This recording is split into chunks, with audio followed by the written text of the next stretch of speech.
Meus irmãos, boa noite, graça e paz. Irmãos, prazer estar aqui essa noite com os irmãos. Espero que o Senhor possa conduzir essa reunião da melhor maneira possível, que o Senhor esteja conosco nessa noite. Gostaria de começar a reunião orando, entregando a reunião ao Senhor. Ó Senhor Jesus, Senhor, nós te entregamos nossas vidas, te entregamos nossos corações. Ó Senhor, nós colocamos a nossa vida em Tuas mãos, Senhor. Sabemos que sem Ti nós não somos nada, Senhor. Ó Senhor, nos prepara o nosso coração, que a Sua palavra encontre em nosso coração a boa terra, para que a semente assim possa germinar e frutificar, Senhor.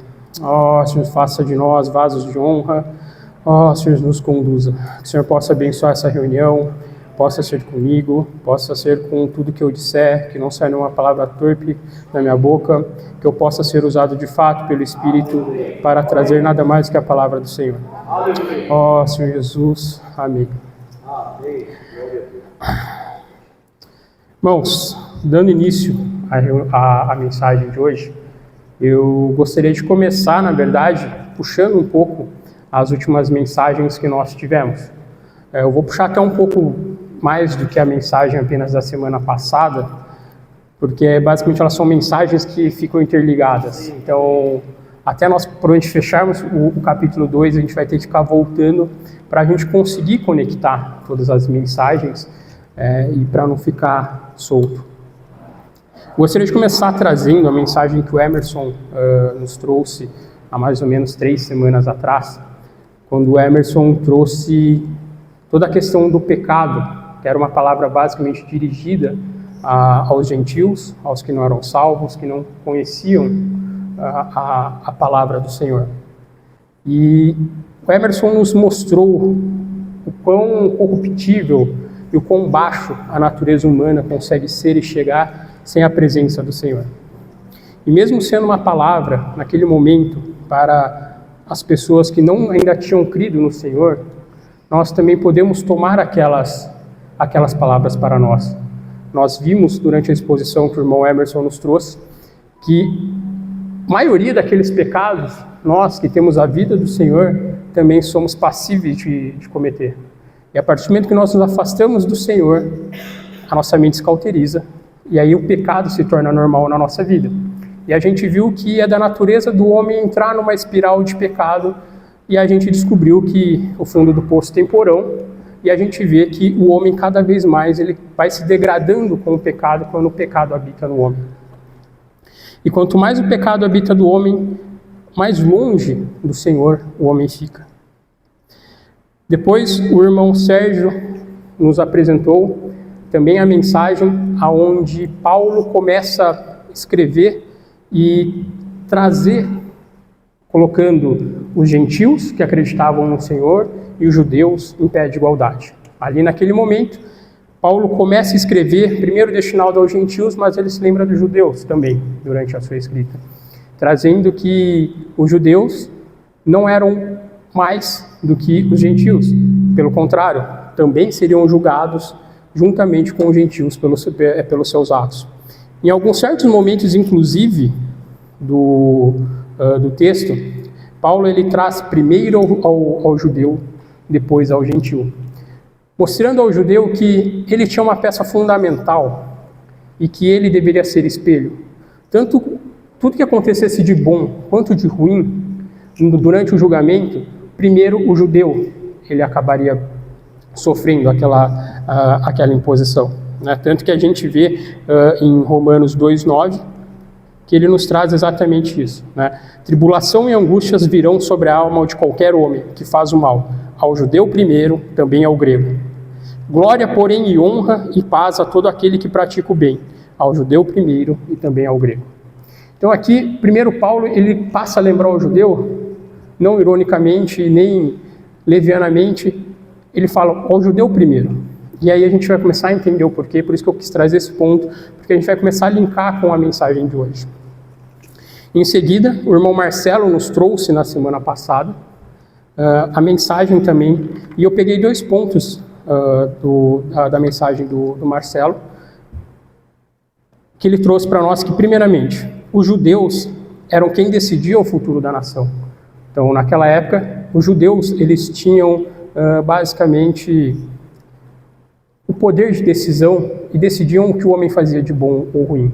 Isso a gente pode ver explícito em dois momentos recentes aqui no Novo Testamento. O primeiro, quando julgam o nosso próprio Senhor, na passagem que os fariseus acusam o Senhor de todos aqueles crimes, e eles condenam o Senhor à morte naquele momento.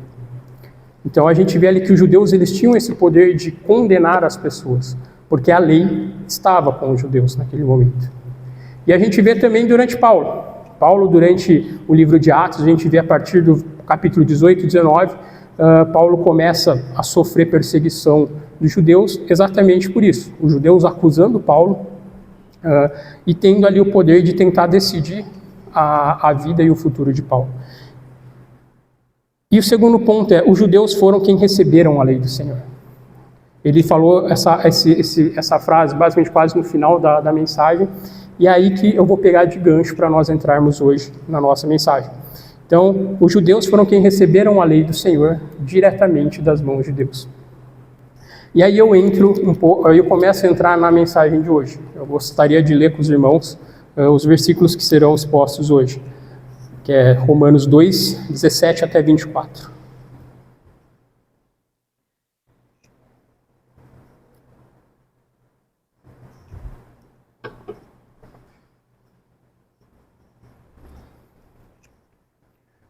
Os irmãos poderiam ler, por favor? Ora, tu que levas o nome de judeu e te fundamentas na lei, e te glorias de Deus, tu que conheces a vontade de Deus e aprovas a obra de excelência, porque és discípulo da lei, tu que estás certo de que foste chamado para servir esse século, luz para a visão da escuridão, mestre dos ignorantes, professor de crianças, porquanto tem na lei a expressão maior do conhecimento e da verdade. Pois então, tu que tanto ensina ao outro, porque não educas a ti mesmo, tu que pregas que não se deve furtar, furtas. Tu que ensinas que não se deve cometer adultério, tu que abominas os ídolos, mas rouba os templos, tu que te orgulhas da lei, desonras a Deus, desobedecendo a própria lei, pois como está escrito, por vossa causa, o nome de Deus é blasfemado entre todos os povos. Então, irmãos, eu gostaria de começar entrando na mensagem. É uma mensagem que está um pouco pesada, né? Até e Romanos é um livro difícil da gente estudar humanamente falando, porque é um livro que nos expõe muito, né? É um livro que nos revela a natureza humana da pior maneira possível, eu diria, né? Então é um texto complicado, os estudos são pesados. Quase liguei para o Emerson semana pedindo para ele dar a mensagem que eu ia passar, porque realmente é algo que nos expõe e o Senhor tem trabalhado muito em nós. E também agradeço ao Senhor pela oportunidade que o Senhor nos dá de poder estar estudando o livro de Romanos tão a fundo. Gostaria de chamar a atenção para os irmãos, independente da versão que os irmãos estão usando, na Revista Atualizada Almeida, aquele título que geralmente fica em cima dos versículos para dividir os temas, na Revista Atualizada Almeida, ele traz o tema como os judeus são indesculpáveis. Se nós pegarmos algumas bíblias com uma tradução um pouco mais direta do grego, muda um pouco a tradução e fica os judeus e as leis. Mas eu gostaria de chamar a atenção dos irmãos para esses dois pontos, porque eu vou usar os dois, porque eles se conectam durante o texto. Paulo, nesse momento, como eu falei, ele começa a direcionar um pouco mais a mensagem diretamente ao povo judeu. Como nós vimos anteriormente, ainda no capítulo 2, Paulo ele fala tanto aos gentios quanto aos judeus, colocando em pé de igualdade. Só que aqui ele direciona uma palavra especial aos judeus nesse momento. E eu gostaria de recordar com os irmãos quando nós entramos no livro de Romanos, que a igreja de Roma era uma igreja muito plural. Havia muitas pessoas de muitas nacionalidades, inclusive judeus ali. E Paulo, então, ele começa a escrever diretamente a esses judeus. Mas, nesse momento da igreja em Roma, não tínhamos na igreja em Roma apenas judeus que acreditavam no Senhor, nesse momento. Também nós tínhamos judeus que não acreditavam no Senhor. E Paulo deixa isso bem explícito em Romanos 16, 17, um pouco já no final da sua carta, onde ele faz as admoestações para os irmãos ali em Roma, né? Que ele começa: rogo-vos, irmãos, que noteis bem... Essa revista atualizada também? É que eu estou usando essa.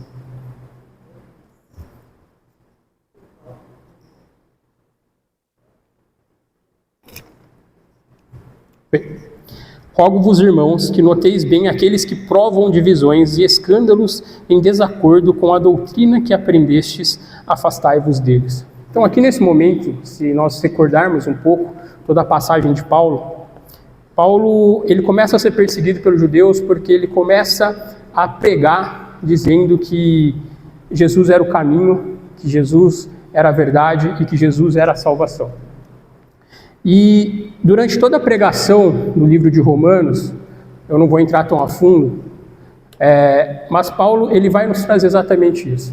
Ele vai trazer, como nós vimos, textos para os que não são convertidos, textos aos gentios, textos aos judeus, tanto promessas quanto puxões de orelhas destinados a cada um. E Paulo também sabia que nesse momento tinham judeus ali que não acreditavam em Jesus. Até pelo momento que foi escrito a carta, como nós vimos, foi escrito antes mesmo de Paulo ser preso. Então Paulo, ele faz essa carta pensando também nesses irmãos que estavam ali e sabendo que essa carta estando em mão dos irmãos em Roma, esses irmãos poderiam se levantar contra tudo aquilo que ele estava escrevendo aos irmãos. Então, eu trago isso para mostrar para os irmãos o pano de fundo, porque que na carta Paulo precisa escrever diretamente aos judeus e falar diretamente sobre a lei dos judeus naquele momento. Então, aqui a gente vai entrar um pouco mais e entender sobre a lei dos judeus, tá, irmãos? Dito isso, montado esse pano de fundo, sabendo que na igreja tinha todo esse pano de fundo, mas o que então é essa lei que Paulo se refere à lei dos judeus? Para a gente começar a entender um pouco mais sobre a lei dos judeus, a gente precisa voltar um pouco mais no início da Bíblia, quando o Senhor faz uma promessa e ele aparece, até então, pela primeira vez, para uma pessoa, para Abraão, lá atrás. Então o Senhor aparece para Abraão naquele momento e faz algumas promessas. Então a partir desse momento a gente vai começar a entender toda essa questão de construção da lei, de onde surgiram essas leis que os judeus tanto se orgulhavam de carregar. E o povo judeu, como a gente sabe, é um povo extremamente orgulhoso de sua cultura, né? Até os dias de hoje a gente pode acompanhar, os judeus eles falam com muito orgulho que são judeus, independente do lugar que estão. Eles podem ser nascidos no Brasil, em qualquer outro país, mas eles se apresentam primeiramente como judeus, depois como brasileiros, ou como judeus brasileiros, como alguns falam, mas eles colocam a sua nação em primeiro lugar. O exemplo disso que a gente pode ver de quão orgulhosos eles são da sua própria história, da sua cultura, é o exemplo que nós estamos tendo agora da própria guerra. Os judeus do mundo inteiro param o que estão fazendo e voltam ao país de origem, mesmo às vezes nunca tendo estado naquele país, eles voltam para servir o exército. Então, essa questão de cultura judaica, ela foi passada de geração em geração de uma maneira muito forte. Então, aqui a gente vai começar a tentar entender um pouco mais como que foi montada essa tradição judaica. No versículo 17 de Romanos 2, que a gente vai começar a entrar um pouco mais a fundo agora, explorar de versículo a versículo, começa: se porém tu, que tens por sobrenome judeu, e repousas na lei, e te gloria em Deus. Então aqui Paulo ele começa direcionando a sua mensagem a alguém. Ele usa um recurso linguístico que até hoje é muito utilizado quando você vai escrever alguma carta, você vai escrever uma narrativa, que é o que a gente fala de colocar um interlocutor imaginário na história. Se nós lermos, discorrermos o texto de uma vez só, a gente vai ver que parece que Paulo está falando diretamente com alguém. Ele está conversando com alguém. Isso é uma estratégia que se usa muito quando você vai escrever um texto, principalmente para você causar uma proximidade, mostrar que conhece a pessoa a quem está se referindo e principalmente para você começar a quebrar pontos de objeções, exatamente. Então aqui Paulo sabia que ele não podia simplesmente escrever sobre a lei dos judeus, porque a carta dele, né, como no dia de hoje que a gente liga um Teams e faz a reunião com os irmãos, ele provavelmente mandaria a carta demoraria um tempo para chegar. Se a carta fosse lida e criasse qualquer ponto de dúvida e de objeção, provavelmente para ele conseguir responder aquilo, iria demorar. E se a gente pegar, quando Paulo escreve a carta, até o momento que ele chega em Roma preso, né, ele não chega como homem livre, ele chega preso em Roma, ele leva ali uns bons anos, né, de 2 a 4 anos para ele chegar em Roma. Então, ou seja, ele precisava montar uma carta e tirar essas objeções. E Paulo, sendo um conhecedor também da escrita, como a gente já viu diversas vezes, ele usa recursos linguísticos em seu texto exatamente para isso, para começar a tirar objeções, exatamente para antecipar o que provavelmente seria dito. Então Paulo ele começa o texto diretamente para os judeus, e ele usa exatamente o ponto que eu falei, que os judeus são orgulhosos. E ele fala, você que tem sobrenome judeu, e repousas na lei e te glorias em Deus. Então ele traz primeiro para a narrativa falando, olha, você que é judeu, mas não é qualquer judeu, é aquele judeu que gosta do seu sobrenome, que tem um sobrenome judeu que fala para todo mundo. E repousas na lei. Aqui ele já fala que ele não queria falar com um judeu que não estava guardando a lei e que tinha entendido a questão da lei. Ele estava falando com um judeu que guardava a lei embaixo do braço de maneira severa. E essa lei, a gente começa a ver a construção da lei lá em Gênesis 12.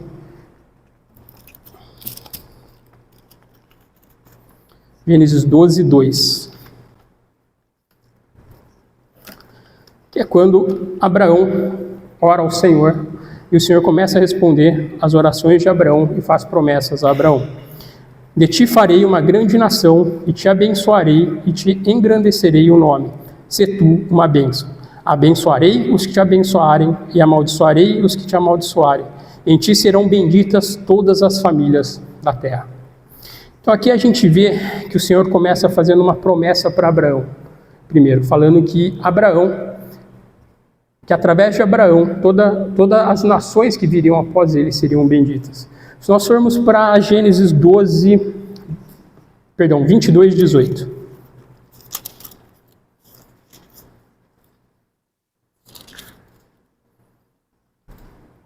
Nelas serão benditas todas as nações da terra, porquanto obedeceste a minha voz.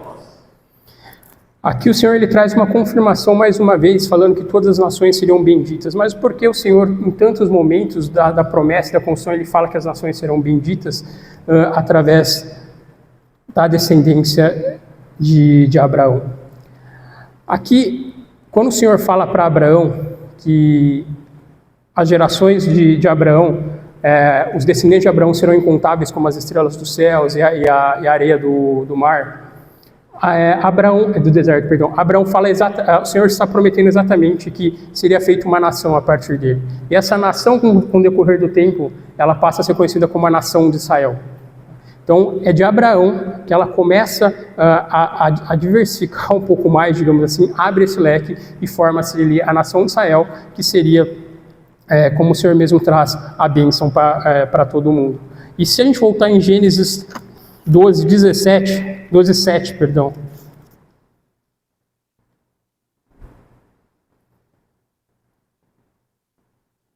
Ele fala, apareceu o Senhor a Abraão e lhe disse, darei à tua descendência esta terra. Ali edificou Abraão um altar e o Senhor que lhe aparecera.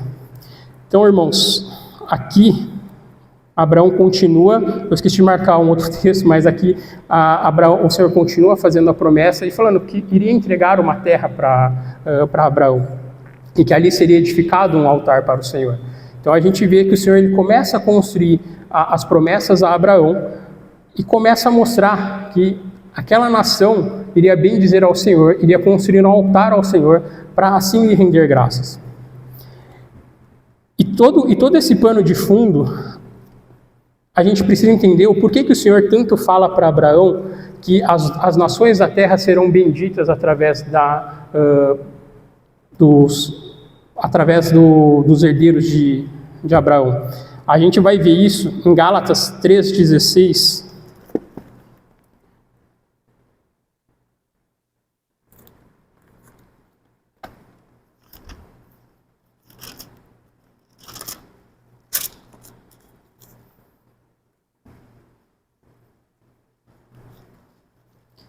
Quando Paulo vai começar a explicar para os irmãos em Gálatas o que o Senhor queria dizer com aquela promessa a Abraão,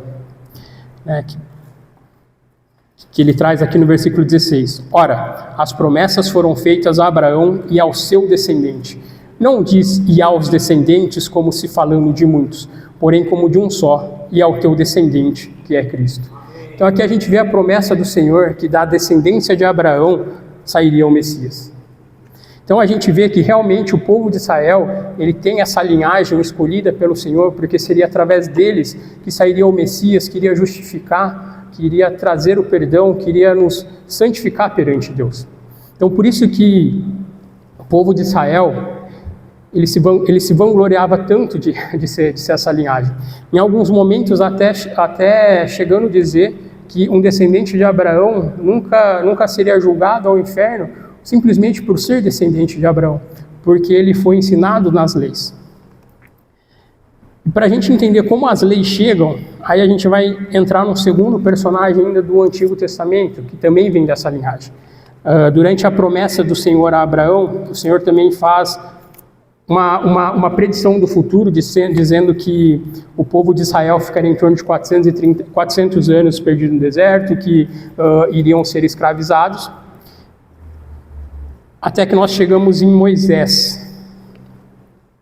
Moisés, ele tira o povo do Senhor do Egito, e se nós olharmos a história de Moisés, na Bíblia relata que o povo de Deus ficou em torno de 430 anos sendo escravizados. Alguns estudiosos judeus discordam um pouco disso, mas eles concordam que foram 430 anos que o povo de Deus ficou perdido por terras estrangeiras e ficou mais em torno de 230 anos sendo escravizados diretamente no Egito. Então eles ficam 190 anos perdidos, mais 130 anos presos e sendo escravizados no Egito. Deixa eu pegar aqui. Eu não anotei. Mas, se nós pegarmos em relação a Moisés, ele vai estar em Êxodo, não vou lembrar agora o versículo, mas a história em Êxodo, o Senhor traz exatamente quando Moisés, ele tira o povo do Egito.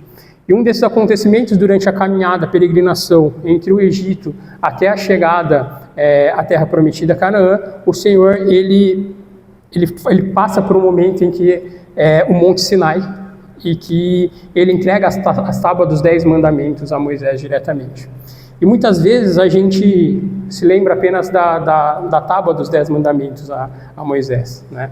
Mas esse momento que o Senhor tem esse encontro com Moisés, ele dura 40 dias, em que Moisés ele sobe e desce o monte diversas vezes.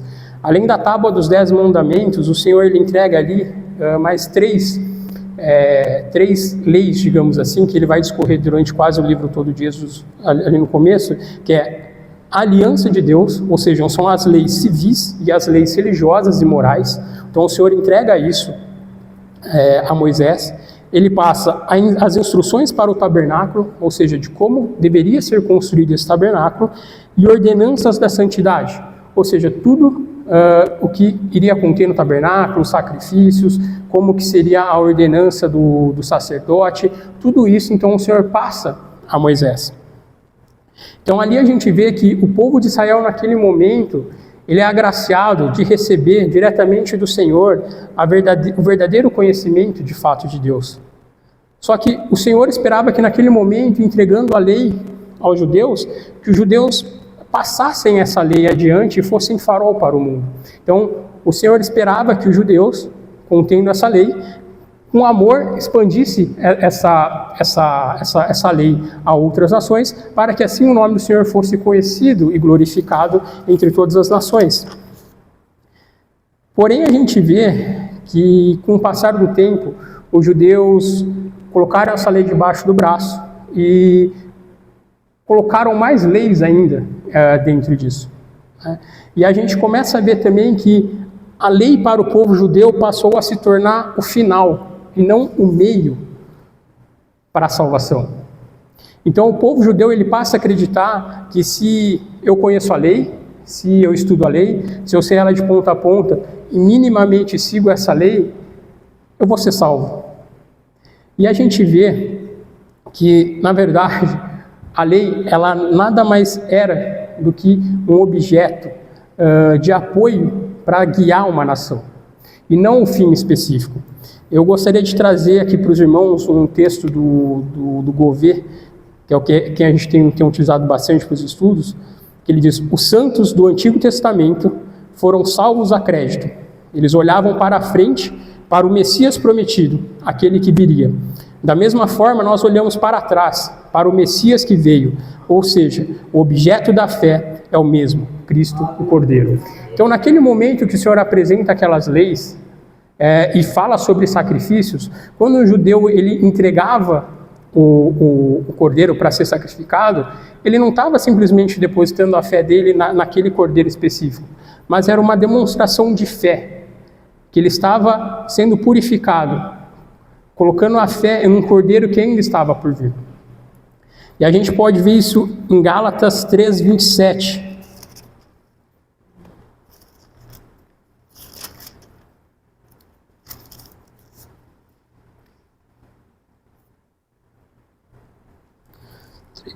Perdão, 3:23, tá? 3:23 até o 27.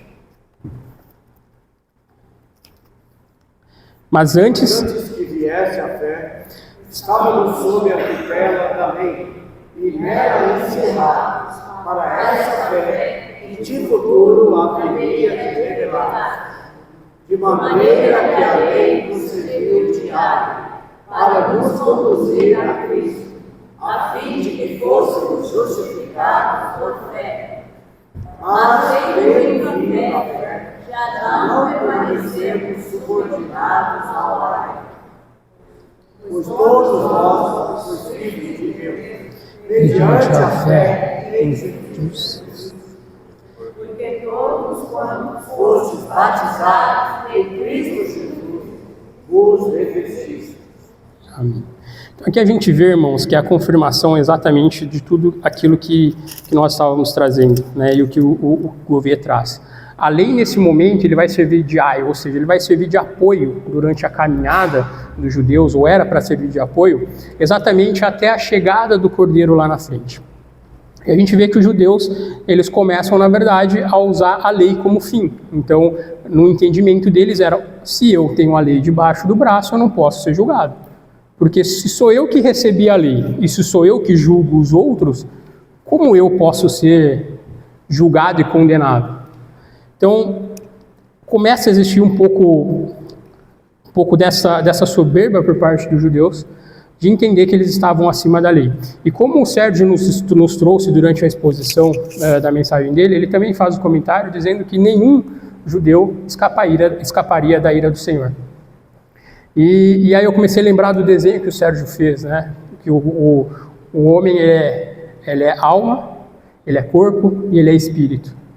Quando o Sérgio fez o desenho, ele não fez dois desenhos falando que o judeu era diferente e que o gentil era diferente. Os dois têm a mesma composição.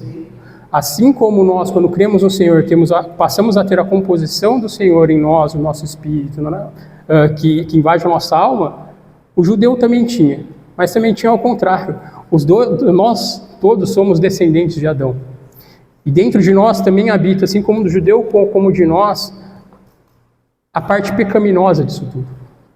Então, a gente vê que nós precisamos tomar um certo cuidado com isso, e até trazendo isso como prática para o nosso dia a dia, para a gente não confundir também esses pontos, né? Para que a gente não acredite que apenas estar nas reuniões, que apenas ler a Bíblia é importante, não estou tirando a questão, mas apenas ler a Bíblia não os faz de nós pessoas aptas a julgar ninguém. Isso é muito perigoso, como nós mesmos vimos na exposição das mensagens anteriores.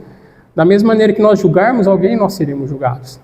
Então, que o Senhor possa ter misericórdia de nós e que nós possamos ter a plena consciência de que não é a lei que nos vai trazer a salvação, e sim nós confiarmos no Cordeiro.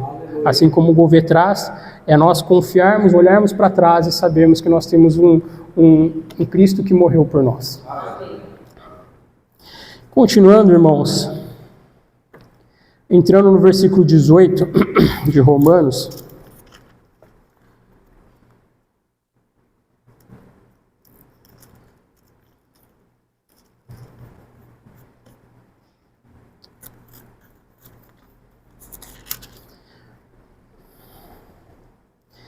Paulo continua: o que conheces a sua vontade e aprovas as coisas excelentes, sendo instruídos na lei. Perdão. Então, mais uma vez, aqui nós vemos Paulo direcionando bem o texto. Primeiro ele começa falando aos de sobrenome judeus, aos que guardam a lei, e o que glorias em Deus. E ele também continua, que conheces a sua vontade e aprovas coisas excelentes, sendo instruídos na lei.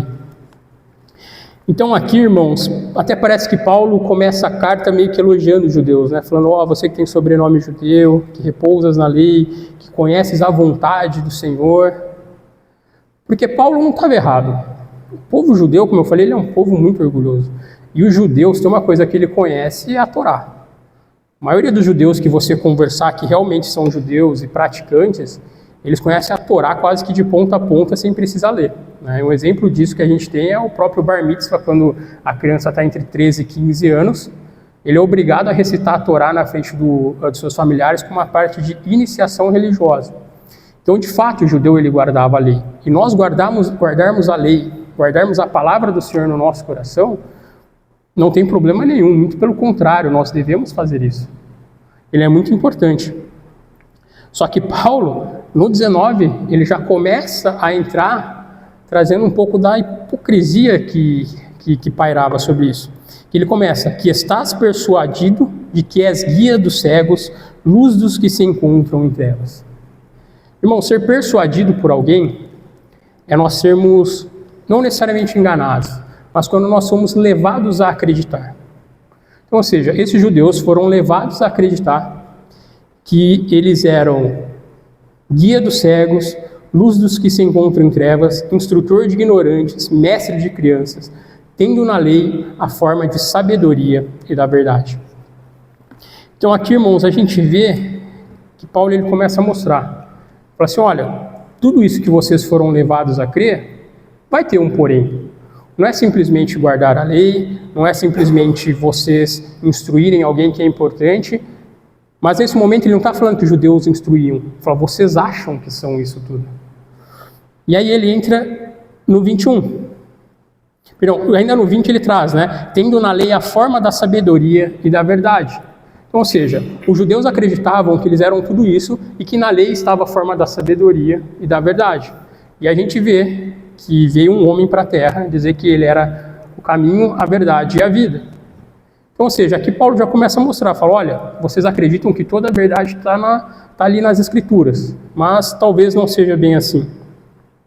E aí no 21 ele continua, tu, pois que ensinas a outrem, não te ensinas a ti mesmo? Então aqui Paulo ele já começa a discussão, com o interlocutor imaginário dele.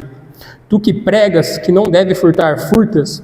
Aqui nesse eu vou juntar um pouco os textos, mas nesse conjunto de textos, Paulo ele vai trazer 3 pecados para a mesa, que talvez ele usou esses 3 pecados, porque como a gente viu quando o Emerson nos expôs, o Emerson trouxe bastante pecados ali existentes e que nós conseguimos ali fazer o bingo em pelo menos 99% deles. Mas ele traz 3 em específico. Ele traz o adultério, ele traz o furto e traz os ídolos. E aí eu queria trazer um pouco de contexto histórico agora para a mensagem. Para o momento que Paulo escreve esse texto aos Romanos. ao momento que esse texto vai chegar para aqueles judeus e para aquela assembleia em específico. Como a gente viu, Paulo ele se encontra com Priscila e Áquila, ainda lá em Corinto. Ele escreve a carta e manda essa carta depois para Roma. E Priscila e Áquila, eles estavam fugindo de Roma naquele momento, porque os judeus haviam sido expulsos de Roma. Depois de um tempo, os judeus se tornam a Roma, e naquele momento, Roma era governada, não só Roma, mas uma boa parte do que se imaginava que era o mundo ali, naquele centro Europa, Ásia ali, eram governados por Roma. Roma era uma civilização pagã, e que o adultério, a fornicação e outros pecados carnais era feito livremente, inclusive incentivado pelos próprios governantes. A gente sabe que existem governantes que eram homossexuais, outros que tinham diversas esposas. Então a gente vê que Roma era uma terra que, por ter uma influência grande de muitas regiões, ele acabou incorporando ali, e por ser considerada a capital do mundo, acabou incorporando ali muitas práticas. Isso acabava contaminando indiretamente, muitas vezes, a igreja.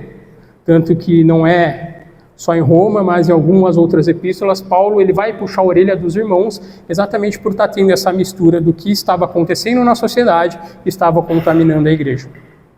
Então, provavelmente, Paulo devia saber, ele passa ali mais ou menos 2 anos com Priscila e Áquila, então provavelmente devia ter sido relatado a ele as coisas que estavam acontecendo em Roma. Então Paulo ele pega esses 3 pecados que provavelmente eram pecados que basicamente a chance de quase todo judeu estar cometendo era grande. O que não estava cometendo estava tudo bem, né? Então, mas os que estavam cometendo provavelmente esses 3 pecados ali eram os mais convencionais, digamos assim, da época. E aí ele vai entrar também na parte de furto. Os judeus, historicamente, são conhecidos por serem povos mercadores, são conhecidos como povos que tinham, desde aquela época, negócios e faziam negócios com diversos países. E alguns historiadores trazem que os judeus eles tinham uma regra muito clara, que eles iam ser honestos quando negociavam com judeus. Então, ou seja, eu vou ser honesto com o meu irmão judeu, porque ele também é judeu, eu não posso roubar ele.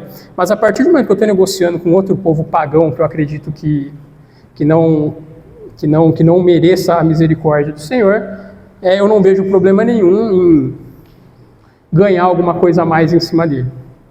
Então a gente começa a entrar nesse ponto do furto, exatamente o que Paulo fala, olha, furto é furto. Então você que fala que não pode furtar, você está furtando. E a gente também entra, tem um historiador, inclusive, de um livro que o Vinícius me deu de presente, que eu estou lendo, que ele traz exatamente todas as angústias que caíram sobre o povo judeu após eles entregarem o Senhor à cruz. E um deles, ele relata que Jerusalém passou por uma grande fome, por uma grande escalada de fome. Inclusive, Paulo, quando ele é preso, ele exatamente recolhe as ofertas e está levando para Jerusalém, porque Jerusalém, naquela época, estava sendo afligida por uma grande crise. E tem alguns historiadores que trazem que em Jerusalém a coisa estava tão complicada, tão caótica, que as pessoas roubavam, inclusive, de famílias que tinham criança, eles entravam na casa e furtavam, porque era o desespero de você conseguir comer. Então aqui Paulo, provavelmente sabendo de todo o cenário que estava se desenhando, ele traz também esse pecado. E logo depois ele traz também, no 22, ele traz, dizes que não se deve cometer adultério e cometes, abominais os ídolos e lhe roubas os templos. O povo judeu, nessa época, ele já era um povo bem influente na região, ali de Israel, tinha muitos exércitos, e Paulo faz uma chamada exatamente nisso. Estudando um pouco também na parte de alguns historiadores, de alguns outros pregadores, relatando sobre esse ponto específico. Não há dado histórico que o povo judeu, durante suas guerras, saqueavam os templos. Mas eles acreditam que, nesse momento específico, a gente vê que existiam vários templos ao redor nas cidades ao redor de Jerusalém. E alguns judeus um pouco mais extremistas saqueavam isso daí, e durante os seus negócios eles recebiam como moeda de troca ídolos ou qualquer outra coisa, porque ídolos na época eram feitos de metais preciosos, ouro, prata, bronze, e eles aceitavam isso. Então Paulo ele chama a atenção, fala, peraí, você fala que você prega contra ídolos e você rouba os templos, você pega isso em troca das coisas. Então Paulo começa a chamar a atenção para esses pecados ali, né? E no 23, Paulo ele continua: tu que te glorias na lei, desonras a Deus pela transgressão da lei. Ou seja, mais uma vez Paulo chama a atenção exatamente pelo judeu bater no peito e se vangloriar de ter recebido a lei mosaica, ter recebido isso diretamente das mãos do Senhor. E aqui Paulo fala, olha, você que se orgulha tanto disso, você vai transgredir ela. E no 24, então Paulo ele traz o desfecho final, que é: pois como está escrito, o nome de Deus é blasfemado entre os gentios por vossa causa. Aqui Paulo ele faz a última menção e fecha esse texto aos judeus, pregando exatamente contra a hipocrisia dos judeus. E o quão isso era grave e afetavam a vida e como afetava o caminhar do Senhor na terra, isso daí. Porque como pode, imagina na época, você sendo gentil, crendo em outra coisa, vem um judeu falar de Deus para você e você fala, pô, você não. Você judeu que faz tudo isso que eu acabei de falar, você não é alguém que está apto para me julgar.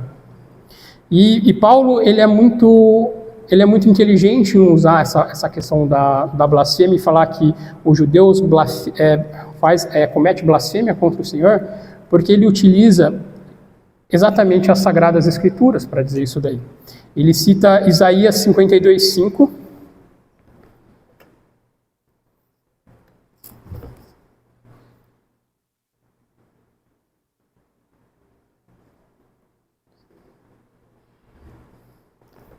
se os irmãos quiserem ler, pode ler. 52:5. Mas ele foi traspassado pelas nossas transgressões e moído pelas nossas iniquidades. O castigo que nos traz a paz estava sobre ele, e pelas suas pisaduras fomos sarados. Amém. 52:5. Falei, vai. 52:5. Agora que farei eu, diz o Senhor, visto ter sido o meu povo levado sem preço, os seus tiranos sobre ele estão livres. Diz o Senhor, que o meu nome é blasfemado incessantemente todo dia. Então aqui a gente vê mais uma vez que desde lá de trás o Senhor já vinha alertando, os profetas já vinham alertando que o povo de Israel, as condutas do povo de Israel poderia estar causando blasfêmia entre os outros povos em relação a Deus. E a gente também consegue trazer Ezequiel 36, 16 a 22.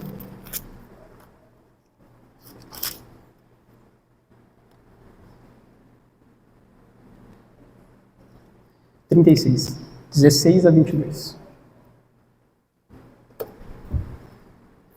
Veio a ver a palavra do Senhor dizendo: Filho do homem, quando os da casa de Israel habitavam a sua terra, eles já contaminaram os seus caminhos e as suas ações, como a imundícia de uma mulher em sua menstruação.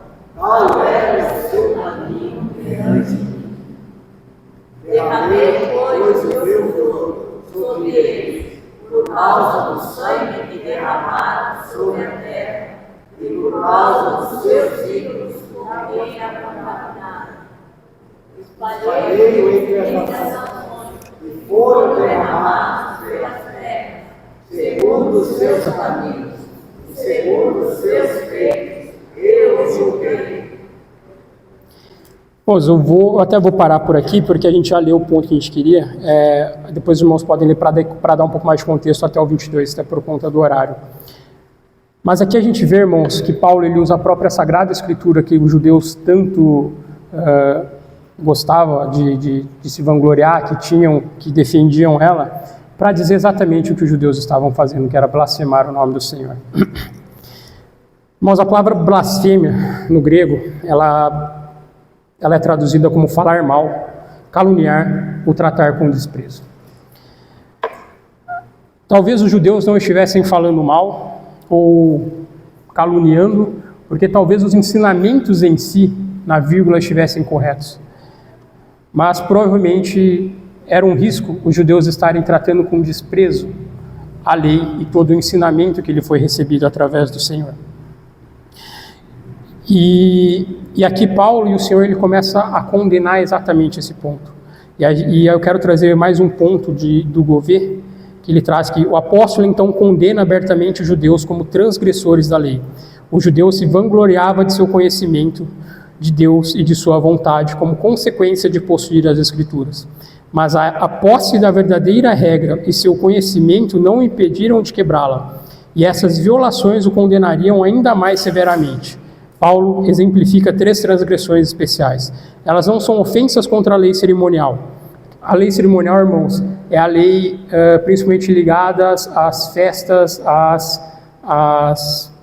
os dias sagrados que eram entregues ao Senhor. Então essas leis, elas não estavam presentes nas leis cerimoniais, mas ele traz mas contra a parte moral, ou seja, quando o Senhor ele deixa a lei também trazendo a parte moral, a parte de civilidade, eles estavam ferindo. E essas ofensas de Israel incitaram os ímpios dos gentios a blasfemar contra o Senhor.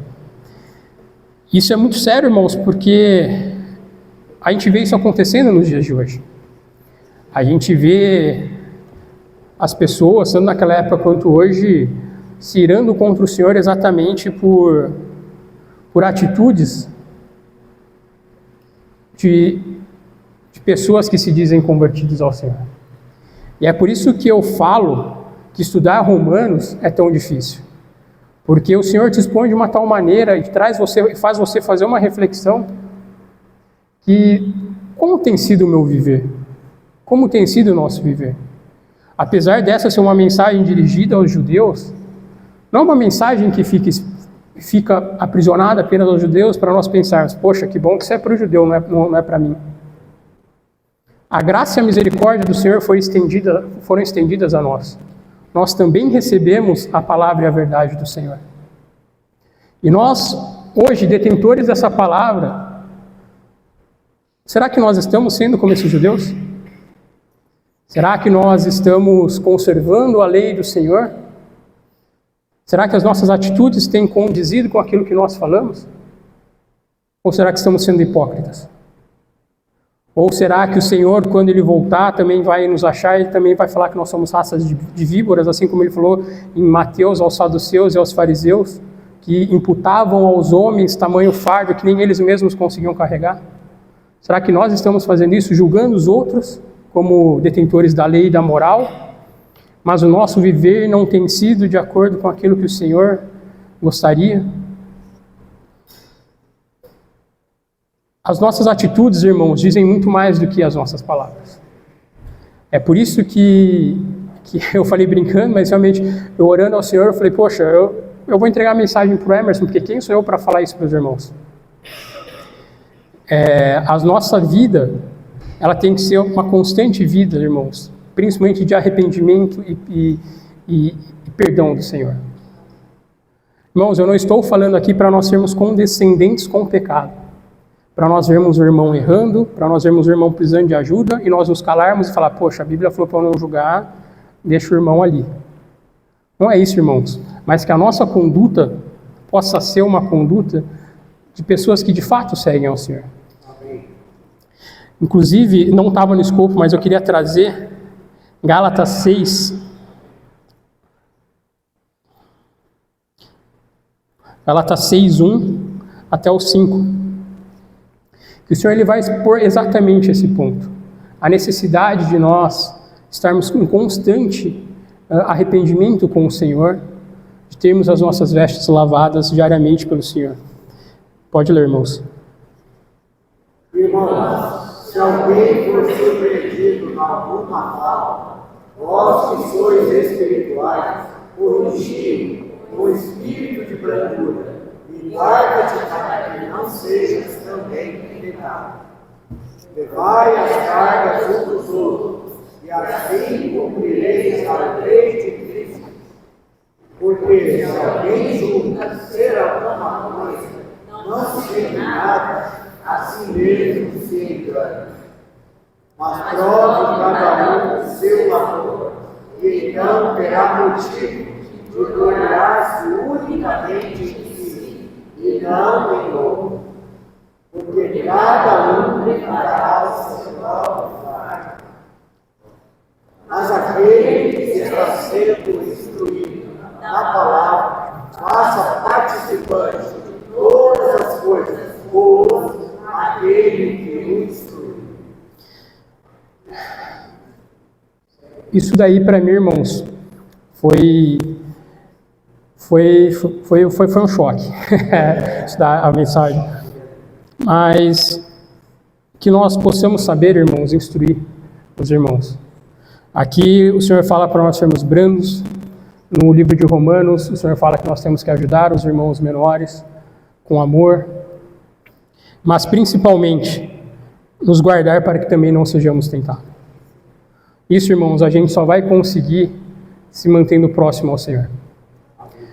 Como o irmão Emerson trouxe, quanto mais nós pecamos e nos afastamos do Senhor, mais distante ficamos dessa realidade.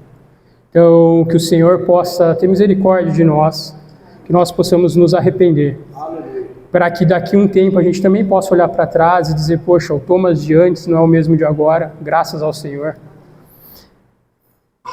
E eu sei que a mensagem, irmãos, tem sido um pouco uma pancada atrás da outra, né, como o próprio Emerson falou. Mas orando e estudando a mensagem, o Senhor também nos mostrou e nos mostra que, apesar de ser uma palavra dura, nós temos um conforto.